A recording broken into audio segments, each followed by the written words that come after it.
We do begin with breaking news. A man is in critical condition this morning after St. Paul police officers shot him. So this happened at University and Snelling Avenues. That's right on the border of the Hamlin Midway neighborhood. And our Pauline Lee joining us live this morning from that intersection. Pauline, we know police gave an update very early this morning. What have you learned?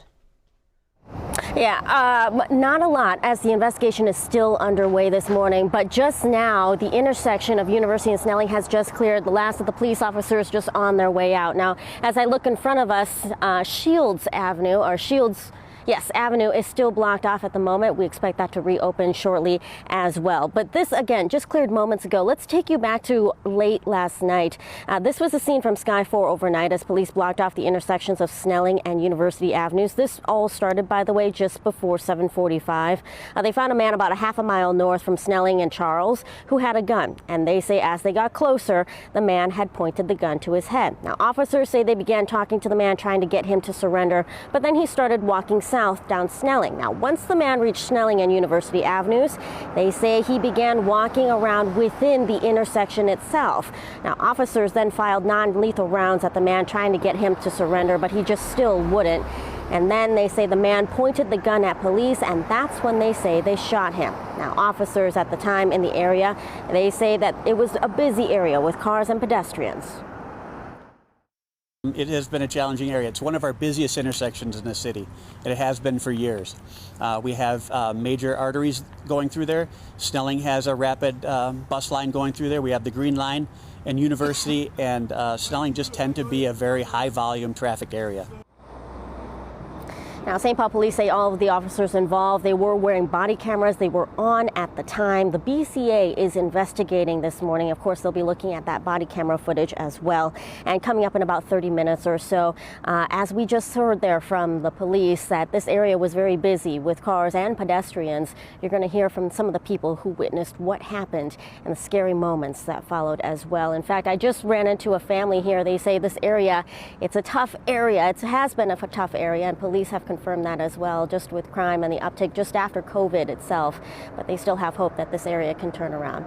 But still a lengthy investigation to go, and we'll continue to follow this story, bring updates as soon as we learn more, guys. Absolutely. And Pauline, real quick, are the roads open yet over at that Snelling and University? Yeah. As of right now, the last of the officers, I'm looking around, there are no officers left, no squad cars left, and it looks like traffic is free flowing. We just saw a light rail train pass by over there on University Avenue. So again, it looks like nothing has happened here, but again, officers spent roughly 9 hours, almost 10 hours here overnight as they investigated, trying to piece together what unfolded overnight, guys. All right. Pauline, thank you. We do need to get you down to Mankato because the trial continues for a man accused of killing the mother of his children. An investigator testified the body of Madeline Kingsbury appeared to be hidden on purpose. So Adam Frafel faces first-degree murder charges in connection to Kingsbury's death. Her disappearance led to thousands of people joining in the search for her. In court yesterday, the investigator says the deputies found Kingsbury under brush and logs that were 6 to 10 feet long. Family members of Kingsbury are expected to testify soon. Now, court rules do bar testifying family members from being in court during the proceedings. Fravel's defense is trying to get some of that evidence thrown out, including photographs of what's believed to be Kingsbury's journal. They argue that what she may have written is not relevant to the case. And St. Paul police need your help finding the driver who hit and killed an 83-year-old man and then took off. It took place near the intersection of Arlington Avenue and McAfee Street. St. Paul police posted a note on their Facebook page saying a driver found 83-year-old John Biden lying unconscious in the road. He went to Regions where he later died. Police are asking anyone with information to come forward. This morning, a Minnesota woman is charged with illegally casting a ballot for Donald Trump in her late mother's name. So 2 separate absentee ballots were flagged for fraud based on the sealed signature envelopes. Investigators say that the Itasca County woman told them that she filled out her deceased mother's absentee ballot and signed her mother's name. She also admitted to signing her mother's signature as the witness on her ballot. And if convicted, she faces 5 years in prison or a $10,000 fine. Burning ballot boxes in Portland, Oregon and Vancouver, Washington have authorities investigating. Authorities say someone dropped an incendiary device inside the Portland box and damaged 3 ballots. In Washington, authorities found a suspicious device near the drop box. That fire damaged hundreds of ballots. That district also happens to be where one of the country's most competitive races is taking place. No arrests in that case. Today, the Secretary of State, Steve Simon, is highlighting the efforts to restore voting rights to people who have been convicted of a felony. This is ahead of Tuesday's election. Now, this is the first statewide general election since the passage of the Restore the Vote Act in 2023.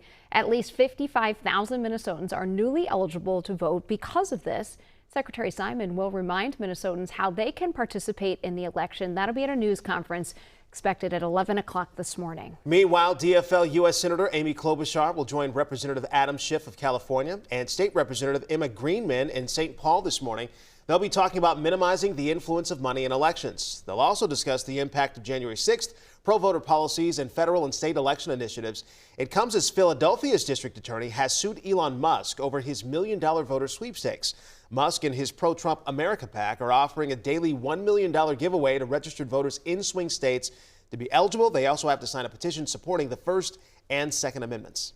Stock in former President Donald Trump's social media company is surging. This as traders predict an election victory. So Wall Street now values Trump Media at $9 billion. That price tag has more than tripled in the span of just a few weeks.